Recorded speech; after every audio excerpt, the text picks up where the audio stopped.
Ce podcast vous est proposé par Chacomdiff, chargé de communication et diffusion de vos spectacles vivants. Bonjour à tous, bienvenue sur Split Théâtre, je suis Arthur. Aujourd'hui on accueille la compagnie du Vent Contraire pour leur spectacle Tristan et Iseult. Ce spectacle se joue au Théâtre des Lilas à 15h05 du 7 au 29 juillet, sauf les mardis. Bonjour à vous quatre. Bonjour.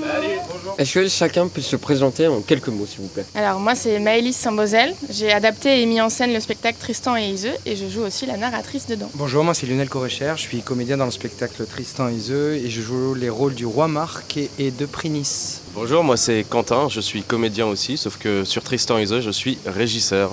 Voilà. Bonjour, moi c'est Floriane Delamousse, je joue dans Tristan et Iseult et j'assiste Maëlys à la mise en scène. Et avec Lionel et Maëlys, on est cofondateurs de la compagnie. Est-ce que vous pouvez résumer en quelques mots l'histoire? En quelques mots, ok. En quelques mots. C'est une histoire d'amour fatal, voilà, qui a inspiré Roméo et Juliette. Donc déjà vous connaissez la fin, c'est bon, c'est fait. Il y a plein de péripéties, plein de personnages. J'ai pas trop envie de dévoiler ce qui se passe parce que c'est un conte, donc ce serait dommage. Mais en tout cas, voilà, il y a de la magie, des chants. Enfin voilà, c'est un voyage en Cornouailles pour le spectateur pendant 1h25. Et comment on adapte un conte que tout le monde connaît en un spectacle de 1h15 1h25. 1h25, vu que c'est assez grand, assez long comme roman en fait. Tout à fait. Alors moi j'ai utilisé la technique de la coupe, c'est-à-dire qu'on coupe beaucoup de passages et puis on ajoute une narratrice donc qui va un peu résumer les événements qui ne sont pas joués sur scène. J'ai aussi décidé d'enlever certains passages qui me parlaient peut-être moins ou que je trouvais moins importants dans une pièce de théâtre justement aussi courte. Donc je suis allée vite à l'essentiel et oui, il fallait que ça reste cohérent, donc évidemment on est obligé de faire quelques sacrifices. Mais voilà, comme tu dis, les gens connaissent cette histoire, donc je pense que ça les étonne pas de voir que certains passages ont été éludés, d'autres même étirés ou transformés, parce que c'est aussi ça qui est bien dans l'adaptation, c'est que tu peux prendre quelques libertés aussi. Nous on voulait quand même que ça ressemble vraiment à un conte théâtral, donc on a vraiment accentué le côté magie, on a rajouté le personnage de la fée par exemple, et on a retracé les premières origines en fait de cette histoire. Donc il y a une histoire d'origine celte, voire bretonne, et donc il y a des chants bretons, des chants en gaélique irlandais aussi. Et Tristan et Iseult est une de tes Madeleines de Proust quand tu étais jeune, ou c'est un livre que tu as lu et qui t'a marqué? C'est un peu les deux. Je pense que j'ai découvert le roman de Joseph Bédier quand j'étais en 5e je crois. J'aimais pas du tout l'école et particulièrement j'aimais pas qu'on m'impose de lire des choses, donc je lisais pas les livres. J'allais sur internet et je regardais les résumés et voilà. Et celui-là, je sais pas pourquoi, il m'a tenté, donc je l'ai lu. Et la prof a réussi à m'attraper parce qu'elle parlait beaucoup avec moi et elle savait que j'étais d'origine bretonne. Elle m'a dit lis-le celui-là, tu vas voir. Et effectivement, je l'ai lu en une nuit. Je me suis même pas endormie. Enfin, je suis retournée le lendemain au collège.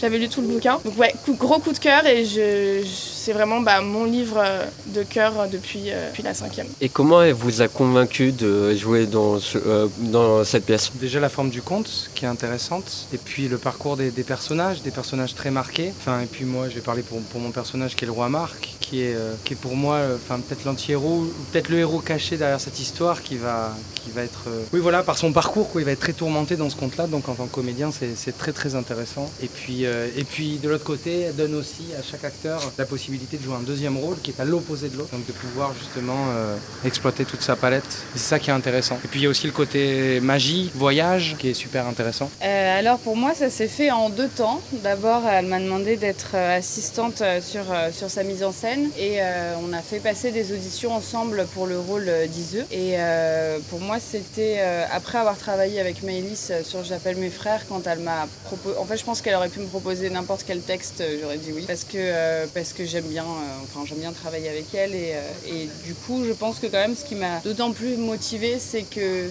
nos textes, nos pièces sont vachement différentes et en même temps je trouve qu'il y a une énergie assez commune. Il y a un truc très jeune, il y a beaucoup de passion. Et finalement, dans ce que ça raconte, même si c'est pas du tout la même histoire, il y a quand même des points communs. Moi, j'ai beaucoup aimé le fait qu'elle essaye de donner à Ise un rôle un peu plus... c'est un peu moins la demoiselle en détresse qui se fait embarquer sur le bateau et qui dit rien et qui n'a pas le choix. Elle se fait embarquer, mais elle dit pas rien et elle fait bien comprendre que ça la fait chier. Enfin, voilà, c'est sa vision du conte qui m'a plu, parce que finalement, le conte, je le connaissais, mais sans plus. Et ensuite, en fait, j'ai repris le rôle sur Avignon parce que la comédienne n'était pas disponible. Donc Maëlys m'a dit, voilà, tu es comédienne aussi, j'ai confiance en ton jeu, vas-y. Et quel est le rôle de la narratrice dans ce genre de conte? Elle accompagne le spectateur, je dirais, et elle tire un peu les ficelles. Donc c'est elle qui agence les scènes entre elles. Là, j'ai vraiment pris le parti pris, c'est très français ce que je dis. En fait, j'ai choisi...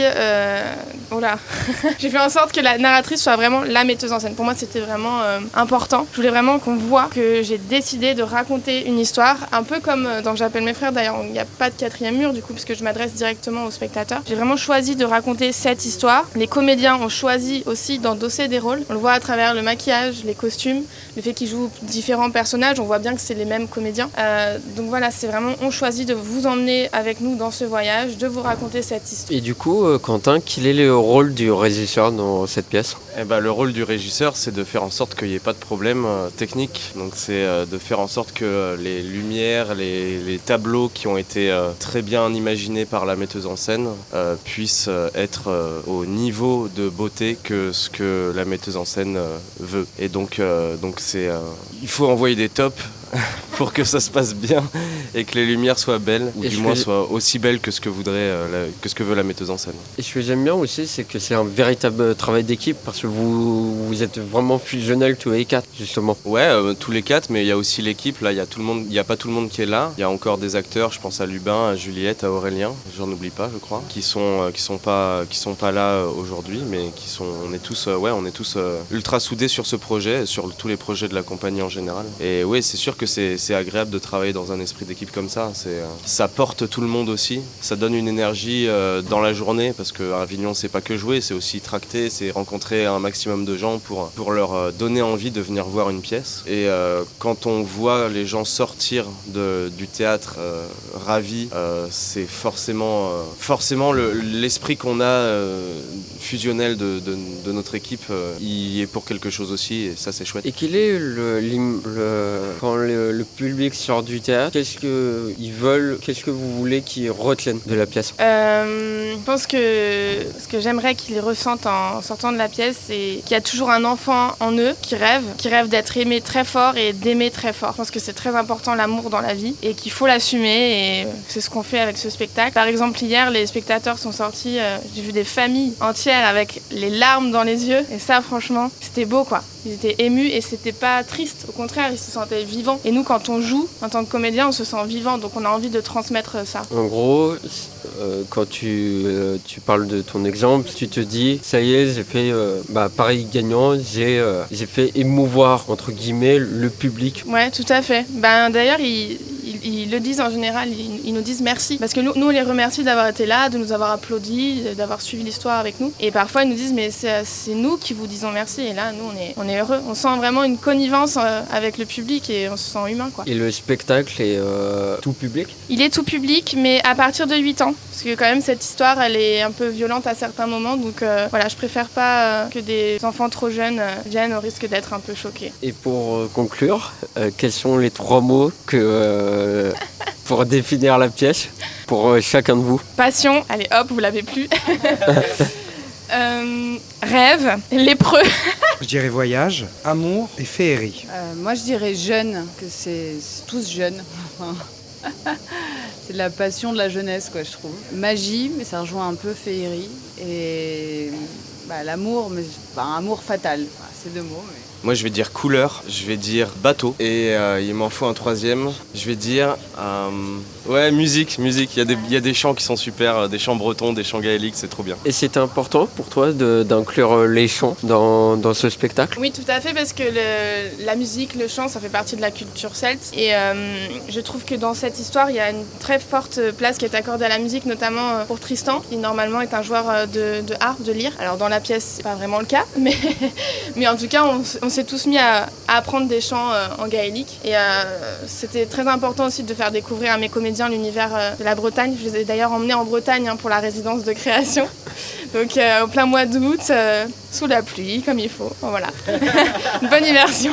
Et comment est-ce que tu peux expliquer aux auditeurs ce que c'est le gaélique et comment on apprend le gaélique alors qu'on sait que c'est une des langues qui est pas la plus compliquée mais un peu complexe justement? Alors, il y a plusieurs gaéliques. Il y a le gaélique breton, il y a irlandais. En fait, c'est justement des très vieilles langues celtes. On l'a appris entre guillemets.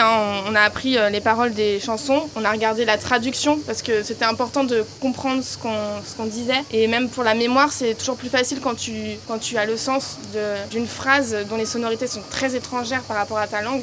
Quand tu as le sens, c'est plus facile à retenir aussi. Et pour l'interprétation, évidemment. Donc on a répété à voix haute, répété. Je pense que c'était un des travaux les plus ardus dans cette pièce. C'était justement ces fameux chants. On a beaucoup écouté aussi les différents accents des chanteurs qui chantent ces chansons traditionnelles. Et on en a choisi un pour qu'on soit tous accordés. Et voilà, à force de répéter ensemble, parce que c'était impossible d'apprendre chacun tout seul de son côté. Il fallait vraiment apprendre ensemble, répéter. On était là dans les jardins, dans les rues, à se répéter ces chants. Et je pense que finalement, c'est super, c'est très agréable de chanter ça. Et même dans les rues d'Avignon, on chante un peu du breton et on voit que les gens, ça éveille leur curiosité. Et je vais te demander une question. Est-ce que tu peux nous faire un petit extrait?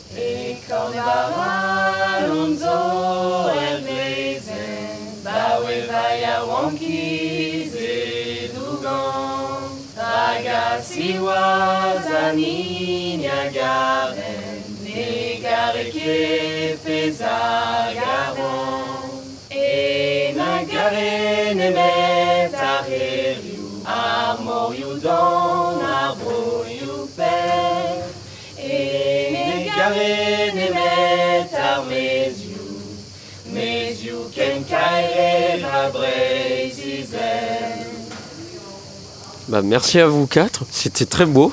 Merci. Je peux pas applaudir parce que j'ai le micro dans ma main, mais c'est très beau. Je rappelle le nom de la pièce, Tristan et Isolette, par la compagnie du Vent Contraire, à 15h05, au théâtre des Lilas, du 7 au 29 juillet, sauf les mardis. Merci à vous quatre. Merci beaucoup. Toutes les interviews Speed Théâtre sont à retrouver sur www.speedtheatre.fr.